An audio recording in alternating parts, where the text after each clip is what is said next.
बन के तेरा साया मैं तुझको थाम लूं।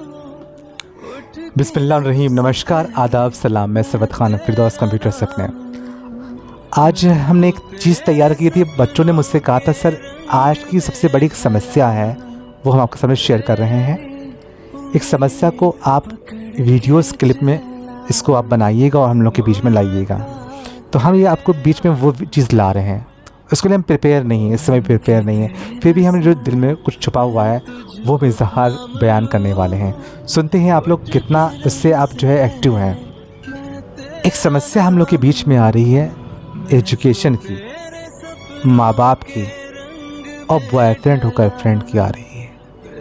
ये जो लफ्ज़ आ रहा है स्पेशली जो मेरा टारगेट है ये बॉयफ्रेंड और गर्लफ्रेंड, जिसकी वजह से हम लोग माँ बाप को प्यार कम कर रहे हैं और जिसकी वजह से हम लोग पढ़ाई नहीं कर पा रहे हैं। क्योंकि एजुकेशन लाइन से टॉपिक था तो हमने कहा इसकी हम शुरुआत करते इसकी हैं। तो आज का टॉपिक बॉयफ्रेंड और गर्लफ्रेंड एक ऐसी कड़ी है जिसकी वजह से हम दो चीज़ों में अपना ध्यान नहीं दे पा रहे हैं। एक अपने माँ बाप को उतना ध्यान नहीं दे पा रहे हैं और एक हम ध्यान नहीं दे पा रहे हैं अपनी एजुकेशन पढ़ाई को। ये एक सबसे बड़ी दिक्कतें सामने आ रही हैं। तो थोड़ा सा हम ऊपर नीचे एक्सप्लेन करेंगे। अभी भाई प्रिपरेशन नहीं, हम बोल रहे हैं इसको हैं।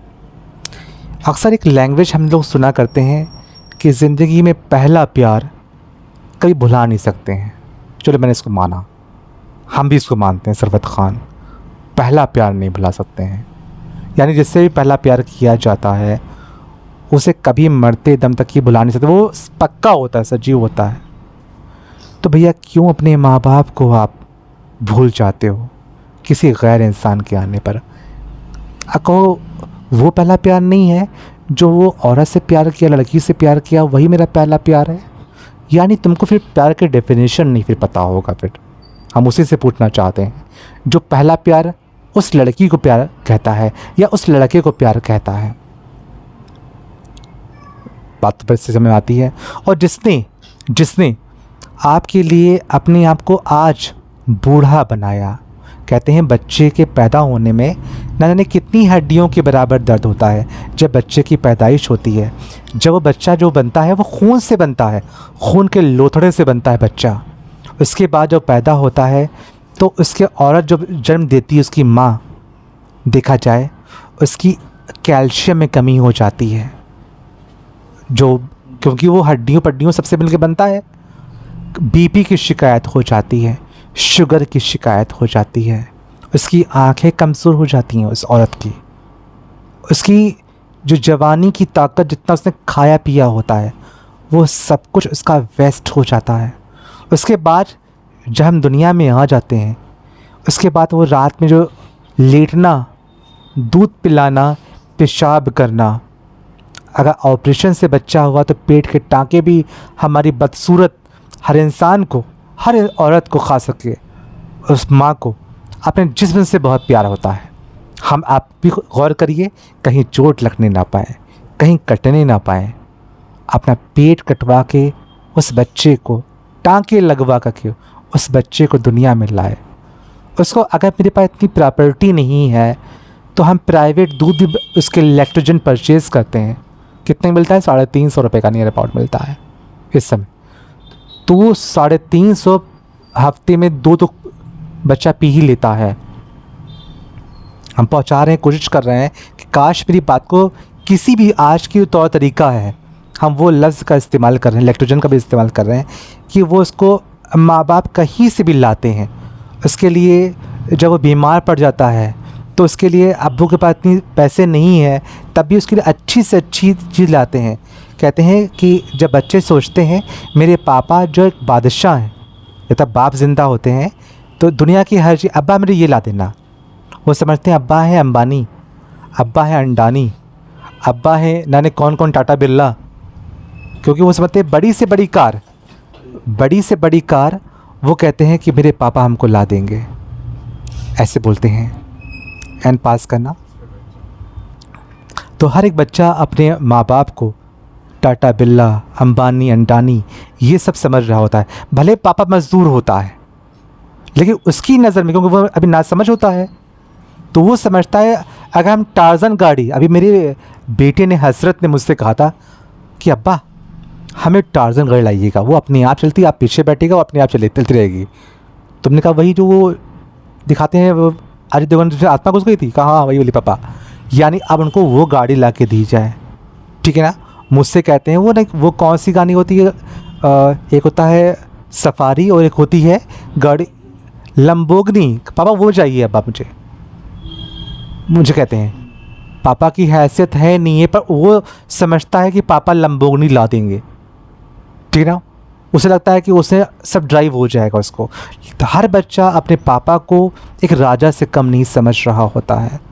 अब वो हर बच्चा जब तक 11-12 साल, अब मेरी बात को समझना, आपको बच्चे समझा रहे हैं, 11-12 साल की उम्र तक पहुंचता है, उसको अपने माँ बाप से प्यार होता है, खूब प्यार होता है कि सबसे वफ़ादार है मेरे माँ बाप। एक अभी कार्टून बना था तो मैंने एक इमेज देखी थी उसके अंदर कि एक माँ को 2 बच्चे एक साइड से खींच रहे हैं, माँ मेरी है, माँ मेरी है। एक इमेज देखी थी तो दोनों हाथ वो बच्चे खींच रहे थे। लेकिन आने वाले वक्त में जब बच्चे बड़े हो गए तो कहा माँ तेरी ही, कभी नहीं माँ तेरी ही, मतलब अब वो माँ मेरी तेरी किसी नहीं, अब किसी और की है ना, तुम रखो हम भी रखेंगे नहीं। ऐसे ज़माना एक वक्त बीत जाता है। तो ये जो बच्चे जो होते हैं ये 11-12 साल की उम्र तक ही माँ बहुत प्यारे होते हैं, बाप बहुत प्यारे होते हैं।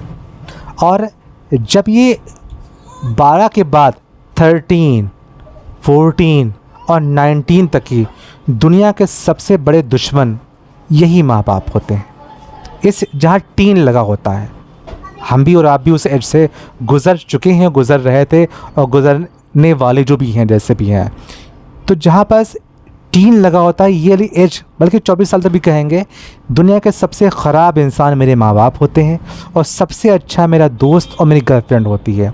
मेरा मुद्दा गर्लफ्रेंड तक पुराना था और बात को पूरी करना होता है।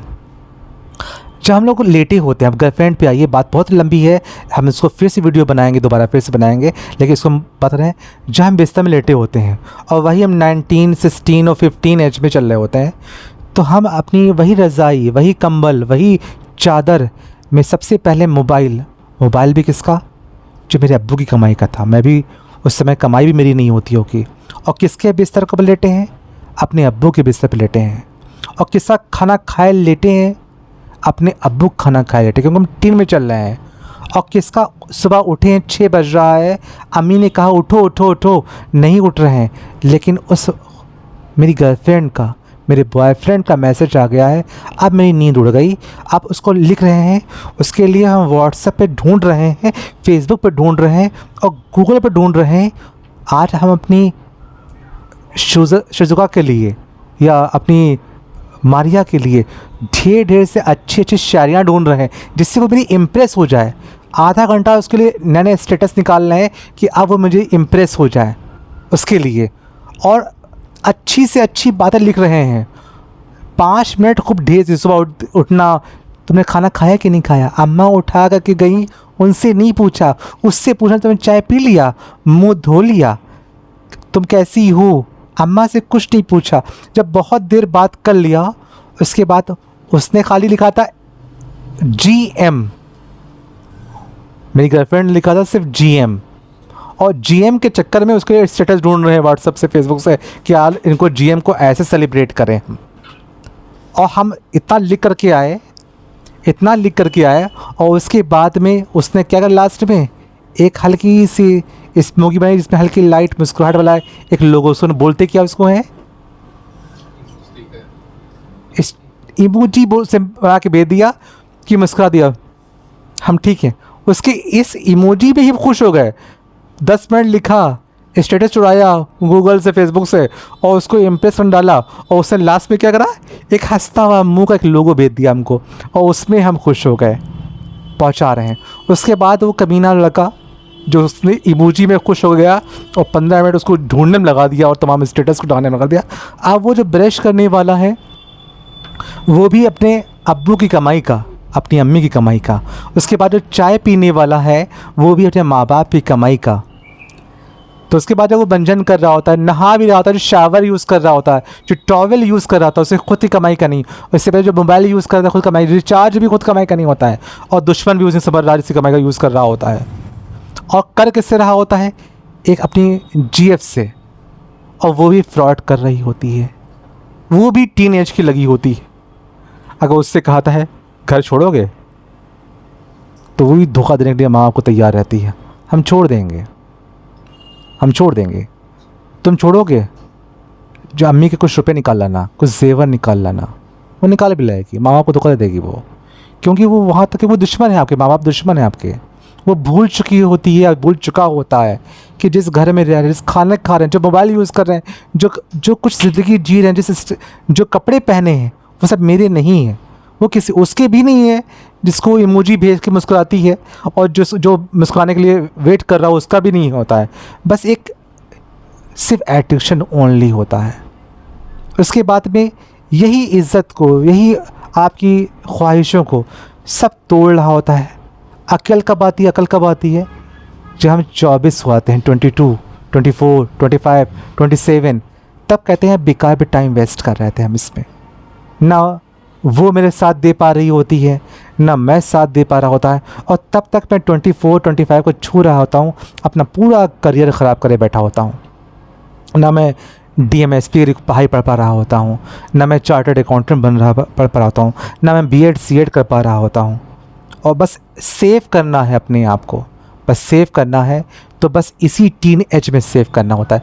हम जानते हैं बड़ा मज़ा आता है, लेकिन ज़िंदगी में बहुत चीज़ें मज़े के लिए नहीं की जाती हैं, और बहुत सी चीज़ों में मज़ा हम लोग को लेना चाहिए भी नहीं। मज़ा आता है देर तक सोने में, मज़ा आता है क्राइम करने में, मज़ा आता है झूठ बोलने में, मज़ा आता है किसी को तकलीफ़ दे के बाद में मुस्कुराने में बड़ा मज़ा आता है। लेकिन क्या हर वक्त मज़ा ही मज़ा? इतने सेल्फिश हो गए हम लोग हैं। तो थोड़ी सी कुर्बानी का दे दी जाए, और थोड़े से इस मज़े को ना लिया जाए, एक नापाक मज़े को, जिसे शादी भी नहीं कर पाएंगे। आमतौर पे 99% कोई भी इश्कबाजी, उससे शादी ब्याह नहीं हो पाती है। अगर आप शादी ब्याह कर लेते हैं, उस उम्र में भी कर लेते हैं, मान लीजिए जिस टीन एज में, तो वो क्या कहेगी, भाई शादी से पहले तो बड़े अच्छे में आपको लगते थे, खूब मुझसे बातें करते थे, खूब इमोजी और खूब सारी हीरो हीरोइन हम आपको लगते थे। अब वही हम नाक फैले मालूम पड़ते हैं आपको हैं, वही हम आपको आंखें दसी मालूम पड़ते हैं, वही आपको रंग काला मालूम पड़ते हैं, वही हम आपको अजीब से लगते हैं, आपको हम मोटे लगते हैं, दुबले लगते हैं, और उससे पहले आपको ऐश्वर्या राय हम ही लगते थे आपको हम, तो अब ये बोलते हैं। दूसरी, अगर ये लोग नाराज़ होते हैं तो हम कंप्लेंट अपने अम्मी अब्बू से नहीं कर सकते हैं, जो अपनी चॉइस की जो वाइफ होती है। तो मान लिया अगर वो पत्नी को ले आए, अब वो कुछ बदतमीज़ी से बातें कर रही है, तो अम्मी से ये नहीं कहें अम्मी वो हमें कहना नहीं मान रही है, तब ये नहीं कह पाएंगे, तब अम्मी कहेंगे भैया तुम ही तो लाए थे, तुम ही बड़े परेशान थे, करेंगे तो कोशिश करेंगे, हम ना करेंगे नहीं, हम आत्महत्या कर लेंगे। तो यही चीज़ को तो चॉइस तुम्हारी थी। उसके बाद ये चॉइस ये मज़ा आ रहा है मान लिया, उसके बाद जब भविष्य में आप बड़े होते हैं, हम ये शॉर्ट में बता रहे हैं, भविष्य में और डीपली बताएंगे, इसके हम 3-4 चैप्टर्स बताएंगे इसके हम, चाहे हम बड़े हो जाते हैं और जब मेरे भी बच्चे हो जाते हैं, क्योंकि हमने तो चॉइस से शादी करी होती है या मैंने भगा के शादी करी होती है, तो अपनी लड़की और अपने लड़के से तो ये नहीं कह पाएंगे बेटा तुम बेटा जो है भगा के शादी ना करना, बेटा तुम चॉइस से शादी ना करना, बेटा ये चीज़ ये गलत होता है, क्योंकि अब्बा खुद ही करे बैठे हैं। अगर हम स्मोकिंग कर रहे हैं और आपसे कहें बेटा आप स्मोकिंग ना करें, और मैं लगातार आप मुझे मत देखो, आप हम तो करेंगे, ये फिर नहीं। आप मुझे हिदायत तब दें जब आप भी दुरुस्त हों सर, ठीक है ना। हम इस कॉन्फिडेंस से जो आपसे बोल रहे होते हैं, पहले मैंने अपने को सुधारा, पहले अपने आप को, तो मैं ऐसे बोल रहा हूँ, तभी मैं पढ़ा दिल से पढ़ाता हूँ, तभी मैं डांटता भी इसीलिए मैं हूँ, ठीक है ना। कल मैंने आपसे बहुत वचन दिया है कि आपको कि मैं पढ़ा के मानूंगा। मैं बोलने के बाद भी सोच रहा था कि इससे अच्छा प्रूफ मैं आपको नहीं दे सकता, आप दोनों को, और इसके बाद भी तो असंतुष्ट हैं, तो शायद बदकिस्मती है आपकी।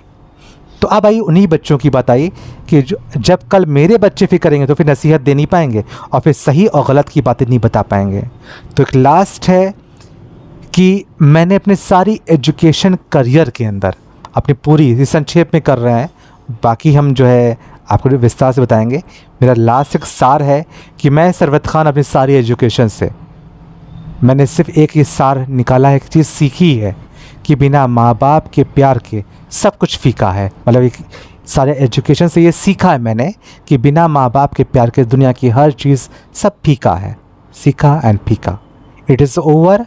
इसके बारे में जो हमारे प्रोग्रेस को, हमारी उन्नति को जो पतन करने में लगा होता है, तो सिर्फ एकमात्र कारण क्योंकि हम लोग बहुत वक्त अपने उसी को देते हैं। और सारी नाकामयाबी महाभारत किसके बीच में हुआ? कौरव और पांडवों के बीच में हुआ। और किसका कारण क्या था? कि उसकी पत्नी द्रौपदी कारण सिर्फ महिला था। ध्यान रखना, औरत। ऐसी रामायण के बारे में सुना होगा, सिर्फ सीता मैया का अपहरण रावण ने अपनी लालसा में कर लिया, जिसके कारण रामायण पूरी हो गई और लंका उनकी सोने की जल गई। ये जो मनुष्य की उत्पत्ति हुई है, ये भी एक महिला की कहने पर मनु और शत्रुपा यानी आदम और हव्वा, इनके नाम है मनु एंड शत्रुपा। इन्होंने कहा था स्वर्ग का ये फल ना खाइएगा, तो शत्रुपा ने मनु से कह दिया, यानी हव्वा ने आदम से कह दिया कि ईश्वर बड़े चालाक हैं, अल्लाह बहुत चालाक हैं, ये जो फल मना कर रहे हैं यही फल तो बड़ा टेस्टी है, ज़रूर कोई इसमें राज है, तुमको मेरी कसम तुम ये फल खा लो। उन्होंने यही शत्रुपा ने कहा और यही हव्वा ने आदम से कहा, शत्रुपा ने मनु से कहा और खा लिया गया। स्वर्ग से मृत्युलोक पे भेज दिए गए, ज़मीन पे भेज दिए गए। और आज तक की गलती का भोग जिस तरीके से भी हम लोग भोग रहे हैं या जो हो रहा है, तो कहीं पर यही विडंबना हमारी है कि हम लोग जो कुछ सोचते हैं उसका कारण सिर्फ हमारे जीएफ या जो भी आप समझ पाए इसको, ये जीएफ और ये जो बीएफ लफ्ज़ है ये दोनों पक्षों पे ही लागू होता है कि हम उनको प्रेफरेंस देते हैं और उनकी प्रेफरेंस को हम प्रेफरेंस को और प्रेफरेंस दिया करते हैं कि वही सही हैं और हम बुरे हैं। तो थैंक यू। इसकी अगली विस्तार से वीडियो में और बताएंगे। Thank you. देखते रहिए।